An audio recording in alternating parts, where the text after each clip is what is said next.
Today we're interviewing Ian Anderson, part of the Oral History Project for the LGMA. So, Ian, what's your date of birth? 13th of May, 1937. 1937. And when did you join the LGMA or the Institute of... Would have been July 1962, I think. Wow. July 62. So, you've been a fellow for quite some time as well? Yes. Yeah, right on. So when did you retire? What year did you retire? I retired in 1990. 1990. All right. So... Oh, no, wait, I'm sorry. 2000, yeah, 2000. 2000. Nice round number. Yeah, 2000, yeah. Very good. All right, so how did you get into local government? I was in Gameri, transferred to Mergen, and lived opposite the Shire office. I was in Forestry, opposite the Shire office, and they were after a cost clerk. And I think I was only 19 at the time, and I applied for it and got the position. I saw old Frank Narracott, and Frank gave me every opportunity to. He said, righto, he said, you can get the job, but you've got to study, which is what we did. Wow. And at that stage, I was very close to John Smith. Yep. We did a lot of things together. So John was working in the council? He was working for Mergenshire at that stage. We did our... Did he encourage you to get the job, apply for the job? No, not at all. Frank was the one that encouraged me. Yep. And Frank was the CEO at the time? He was CEO at the time. But John and I did, on my 21st birthday, we did our first accountancy exam. Wow. With the Old Australian Society of Accountants. Yep. That is in 58. 61 we qualified. We stepped in parallel as we went all the way through. So you started as a cost clerk? Cost clerk with Mergenshire. And then you moved to... No, I was only still a cost clerk when I qualified, and because Mergen was only a very small council. Yes. And when we got through that day, old Frank Narracott said, well, he said, 3 qualified clerks in this office. He said, there's only room for 2 of them at the most. He said, and 2 of them are going to be working, guess which 2? And so I went from there to Monto. Yep. I started applying for everything that moved and went to Monto. I was there for a few years and then down to Gundawindi. So you went to Monto as... Deputy clerk. Deputy clerk? Yes. And then from Monto to... Wagamba as acting clerk. Yes. And then I was appointed clerk there in, 63 I think it was, 64. At Gundawindi? Gundawindi, Wagambashire, Gundawindi. Oh, congratulations. And what was your last role? My last role, I left, we had all our kids in Brisbane at boarding school and university, and my last role was with Brisbane City Council. Brisbane City? As administration contracts supervisor with, which I don't consider to be the greatest source of a step on anyone's rising up in the ladder. It's a massive organisation, Brisbane City. Nothing wrong with it, it's just it's a big organisation. Yeah, huge. So how long were you at BCC for? Until from about 91 until about 2000. Okay, that's a substantial period of time. Yes. You probably would have seen a number of changes within Brisbane City Council during that time too. Brisbane City was, it was the cesspit of change. Hopefully a good change. Some of it was good, some wasn't. Okay. When fellows like Neil McPherson were there, he was a former town clerk and Shire clerk, deputy town clerk in Brisbane and what have you. Very decent, but there weren't people like Neil McPherson born every day. Too shame. You were mentioning, we were mentioning in conversation earlier that integrity is very important. Oh, yes. And that's probably, as you were saying, making the difference, or marking the difference between someone who's a good CEO and someone who's a great CEO. Yeah, yes. So now that you've retired and been enjoying retirement for a little while, what do you enjoy doing now? Until we moved into this unit, I used to do a lot of woodwork. Yeah. Lately I'm just marking time in this unit. Unfortunately, it's very restrictive. I wouldn't suggest a unit is an ideal place for anybody to live. So don't downsize. Don't downsize. If you do, do it very carefully. Yes, all right. So what sort of things did you like to make with your wood? Furniture or? Oh, a lot of furniture, mostly lamps and things like that, and whatever was needed around the place, I did it. So during your time in local government, who were your role models? Probably Frank Narracott, Harold Jacobs, former Director of Local Government. Your old mate Arthur Angove. A few others, Arthur Forno from Mulgrave was a great man. So let's just start with Frank. So you were underneath Frank at Mergen, so how many years were you there with him for? From 1956 to 1961. So 5 years? Yes. And you kept in contact with him after that? Oh, yes, yes. Matter of fact, I did the eulogy at his funeral. Oh, wow. And for his wife, to her funeral. Wow. So obviously formed some very strong friendship bonds there. Yeah, Frank was, he was nature's gentleman. Good. And so of those men that you commented about, what were the things that attracted you to them as someone to look up to that you could learn from them? What was some of those characteristics? Well, they were straight as a die. They had, their work came first. Their ethics were great. There was honesty was the byword. No paying politics. That didn't happen. And no, they were really top people. Good. But he was good. We could we'd have a big pay. We had a lot of pay going on at the time, and we finished early enough. We'd go down to Bramber Creek fishing. Wow. But 4 o'clock in the afternoon. And, but he was good. And then. All right. So you've obviously been in local government for a long period of time. What changes have you observed in your time? I suppose in the regulatory role, political realm, workplace health and safety. Well, the regulatory realm, we are now, and I think you'll find we're all the same, where we're completely tied to the central political system. I still have lunch once a month down to the United Services Club with fellows like Arthur Mule, who was the Director of State Planning. Harold Jacobs, until his wife got too sick. Now, these fellows were the salt of the earth. Straight as a die. Everything they never open their mouth unless they're absolutely sure. Not of their own feelings, but of the feelings of the government. They were fellows who stood back and admired. So that was we're perhaps over-regulated now?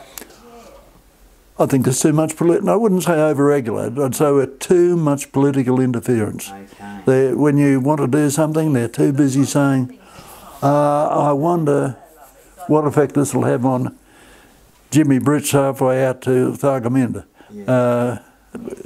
Because Jimmy Brits has paid his membership to the party. Oh, well, that's really lovely.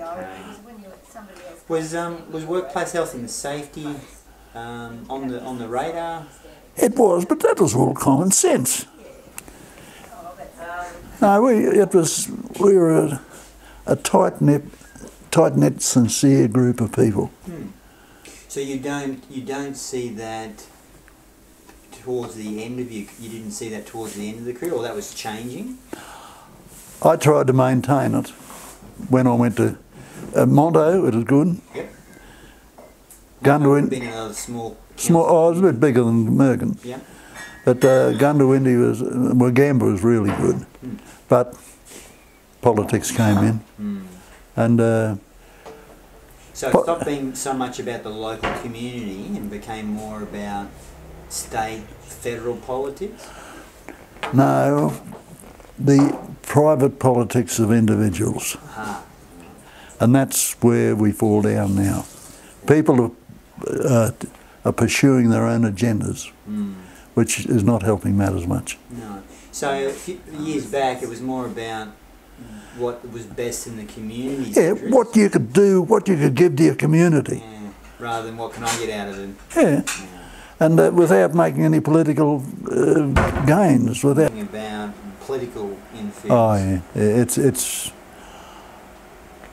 people instead of administering things now, they're trying to become that which is politically acceptable, and you're breaching across two different boundaries. That's what the trouble is, as I see it. And well, you've only got to look at your local political scene. Yes. So, moving on from that to perhaps a more positive side of things, what are some of the highlights that you recall looking back over the years to your role and being in local government?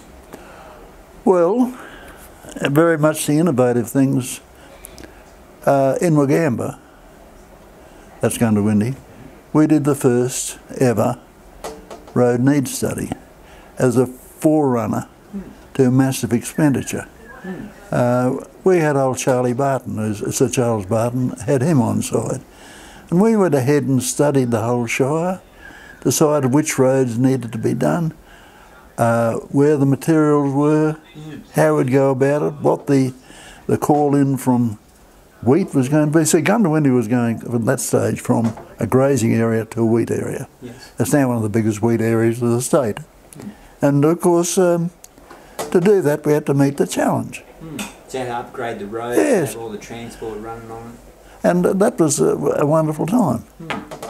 So that was probably very good management of your assets. Oh yes. Which so that wasn't necessarily the done thing. No, back then? we did the first ever. Wow. Charlie Barton had a road needs study done for the Whitsundays area about a few years before. Okay. We went down to see Charlie, he was Coordinator General at the time. Went down to see him and we said, what's the chance of us doing it for?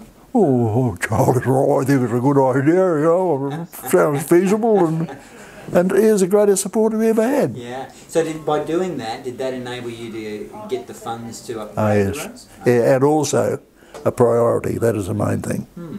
What road came before this one, what came there, and you know, you got rid of all the local politics on, and it is considered to be a master plan. Yeah. A business case to get secure the funding. Yes. And no, that went down well. Then after that we did a community needs study. Okay. And did you have as much success with that? Yeah, I think so. Yeah. But so what did the community want? Well, in a rural area, we had about 6,000 square mile of country and about 2,500 people. They didn't need a lot, as long as they could get their game of tennis on a Sunday, and that's the main thing. Yeah, I don't think too much has changed then, because the community still likes their sporting facilities. Of course they do. Yeah. We provided the sporting facilities, and it was quite good, really. Yeah. Just out of curiosity, did the community groups pretty much look after themselves and their facilities, or did they have a heavy reliance upon the council? No, they looked after themselves. We virtually did the capital. Yeah. But there's one community that absolutely astounds me, and if you're out west, the Weengallen community. Okay. It's just this side of St George. A marvellous lot. Greatest lot of people you've ever struck. They did everything for themselves. We built a hall for them. Yes. We had an architect from Toowoomba that designed it all on an ironstone ridge. Greatest party of ever, all time when they opened that. But they were a great lot of people. Yeah. So would you suggest then, because you've had experience being in the bush as well as being in Brisbane City in a large city centre, would you say that the people, say, in the country are more innovative or more resilient, more resourceful? More resourceful, more resilient, more long-suffering. We've got, it's like comparing chalk and cheese.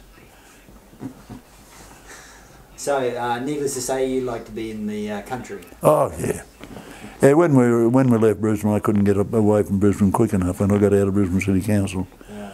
And there's some lovely people there. Don't get me wrong. Yeah, yeah. But we're making some broad brush generalisations. Yes. Yeah. So, so any other highlights? So it's perhaps personal career highlights, funny stories. I was secretary of the. Oh, there was a couple of big things. I was secretary of the Electricity Liaison Committee. We were getting our electricity from New South Wales under franchise. When was that? Oh, when I first went there. Okay. Inverell, North West County Council, Inverell had a total control over Inglewood, Wagamba and Goondiwindi town. And so that was a contractual arrangement? oh, yeah, on whose side? The North West County Council side. No, it was great. But we had this liaison committee going. I had a chairman at the time, Harold Ungerford, who is a member for Boulogne. He was the smartest operator I've ever struck, bar none. He pestered and pestered old Harold Richter at the time to get this committee going. And the New South Wales wouldn't have it because there's no power in the Act.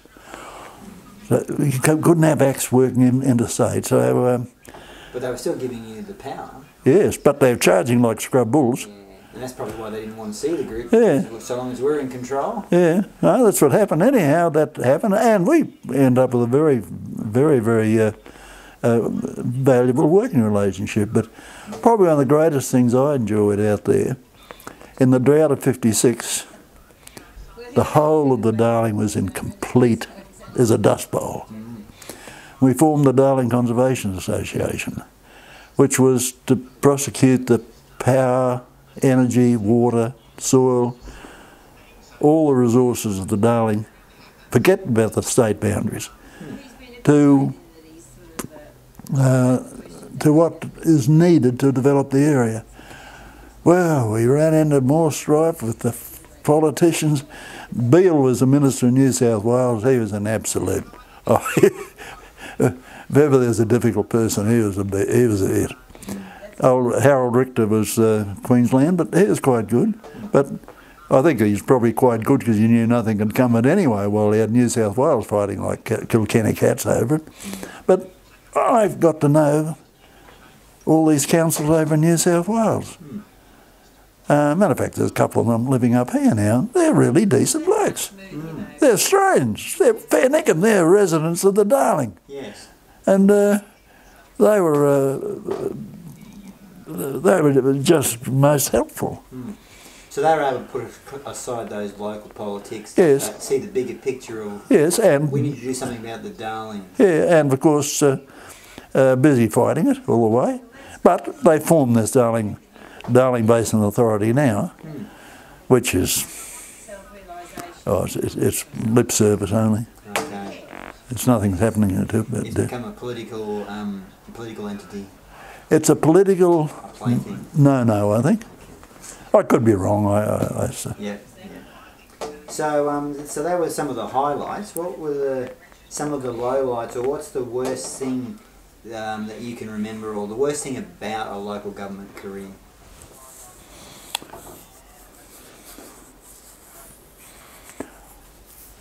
Oh, as family-wise, you're always a target. You and your family were the target for there's always somebody against everything you did.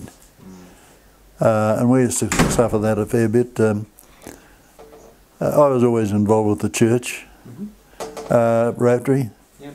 and unfortunately those things didn't go down well at times. Yeah, well that's true. She's done Also, that as in a good way. your involvement with Rotary in the church was seen as problematic to you performing your role in the local government. Possibly. Really? I never ever expressed it that way, but looking back, I think that's probably the case. So, you being think in that the includes the house social bill spotlight, too, do you think, the public trying spotlight, to because of your sort of, role as come being the around with that CEO, and like do with it a lot of what people she wanting to has take pot shots at you. Oh yeah. to or seemed all too overwhelmed. And also, we built our own home in Gundawindi, straight opposite the police station. We bought the old RSL block and built a cavity brick home there, which, you know, how can you don't do? build cavity brick homes there. Okay. But, So you upset some of the established norms. oh yes, but funny thing, when we left, the council bought the house. No, Yeah. well, there, she's Okay. Rachel's more. So Good enough to be bought. it was good enough to be bought, but you know, cavity brick on a cement slab. Oh boy, oh boy. It's never Oh. going to work, no. And I don't think, unfortunately, I don't think local government's changed that much. That It's petty jealousy. That's all it was, could very well be, yeah. and particularly the people it came from. Okay. All right. So as a chief executive officer, and also as your time as a cost clerk, what were the things that worked for you? Work, Yeah. just straight out work. Yes. Doing the allocated tasks October, judiciously and well when the time came. Okay. Getting it out of the road. Never, Not putting off for tomorrow what you no. can do today. as I said, Frank, and we'd have a payday. We'd go through the whole lot. John, Frank and I would be working on the pay. We'd be down at Benera Creek that afternoon fishing with nets. That was the reward. And that's it. And but we worked to get there. Yeah. For sure. And I think that caused a lot of jealousy too. And I suppose that's that perception. People don't necessarily understand. They don't walk in your shoes. They don't know what it is that you do. They don't see you there early in the morning. They don't see you there late at night. Exactly. You know, when we were studying, John had a different criteria to me, but I was 4 boys in a flat in Mergen.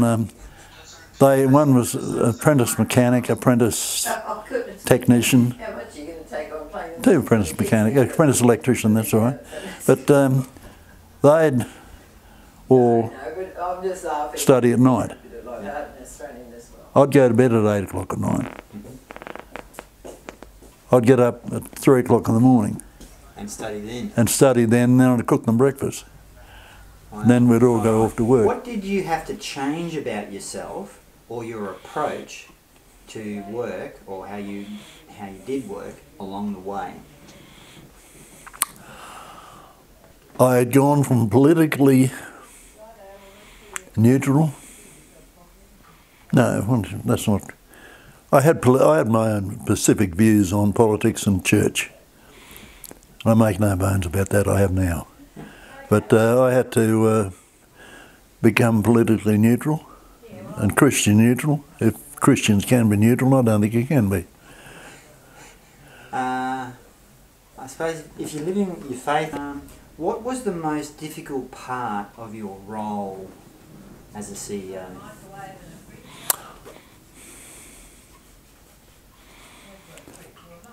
Keeping up with the correspondence, being unbiased, interpreting the council's wishes, even though if you had 10 councils, 8 of them want to go one way and 2 would want to go the other.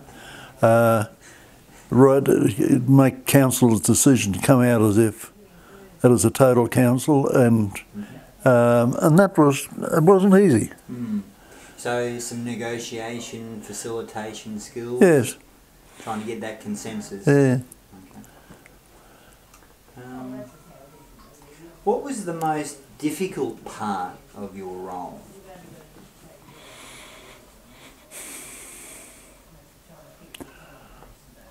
The paperwork, keeping on top of paperwork. That's something that I was very, very adamant about. Yep. If it came in, it was dealt with. Yep. And boy, oh boy, didn't they feed us a heap of stuff. So that's correspondence in, there'll always be a response correspondence Oh yes, out. yes. Yeah. The reporting functions, that sort of thing. Governance. Hey, is governance the governance role of council, is that one thing that's increased over the years? It's got worse. Mm. Back when I first started it was local government, but it's not anymore, it's central government now. Mm. So it's about that accountability's become Yes. more entrenched. Yes. Is that a good thing or a bad thing? Well, it's no longer local government. You can't have a policy of the whole state to apply to, for argument's sake, the people south of the Beer, or to the people of Wingallen, the people of St George. There's not an overall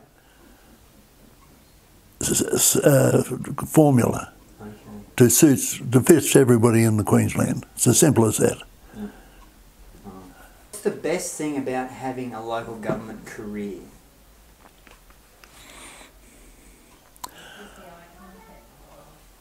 I think it probably teaches humility. How does it do that? By meeting the needs of all sectors of your community, which you're never going to satisfy. Yeah, tough job that. And that's probably the major thing to overcome. So if you can't please all the people all the time, what was the thing that you would find personally satisfying? Is it trying to please most of the people, or getting a suitable compromise? Okay, yeah. And that's what it all gets back to, I think. Good. Did you see the introduction of computers? Yeah, well, we had a computer in 1967 in Lugamba. Yeah. First big one outside Brisbane. Yeah. Well, Toowoomba had one at the time, but... So everyone had one, and then all of a sudden now everyone's got one. Yeah, everyone's got them. All right, so what advice would you give to newcomers or prospective local government CEOs?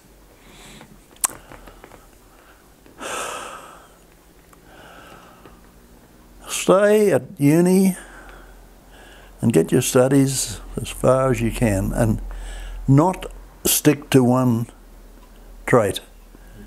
Do your accountancy, your local government, management. Do as much as you can to give yourself a broad aspect of involvement in the community affairs, because you're going to need it. Very much so.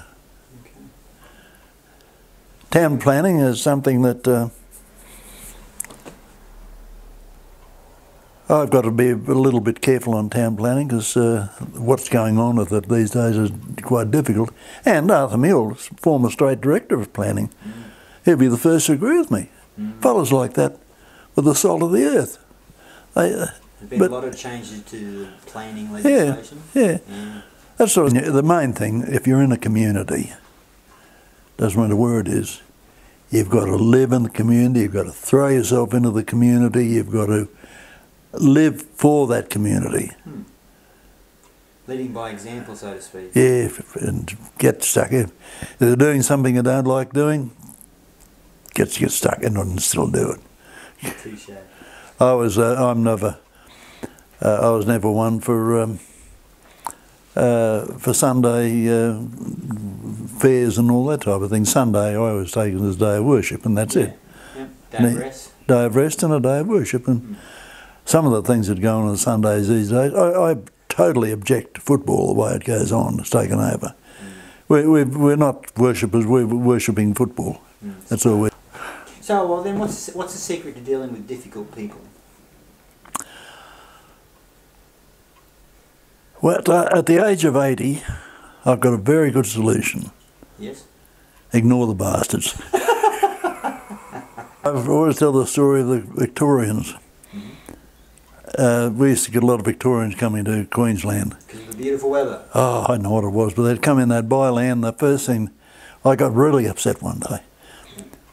this Victorian, I got on well with him in the end. He wanted to come in. He wanted to sign the local petition. I said, what against? She says, haven't you got a petition going? I thought, oh, Godfather, what have we got here? I don't care what it is. Yeah, he's just he's with it. He's signing the local petition. I thought, how would you be? We might draw the interview to a conclusion, and thank you for your time. Well, thank you very much for putting me on the list.